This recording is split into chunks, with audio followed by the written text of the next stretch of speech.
Be sure to read and follow the safety guidelines to protect your computer from potential damage and ensure your personal safety. For more information about safety guidelines, see the owner's manual at dell.com/support. Before you begin, turn off the computer and disconnect all the attached peripherals.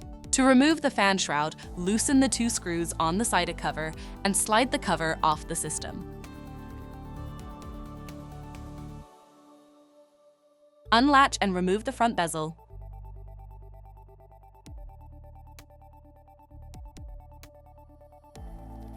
Identify and unlatch the fan shroud to remove it from the system. To reinstall the fan shroud, place it back in the system and relatch it. Relatch the front bezel and secure the side cover by tightening the 2 screws.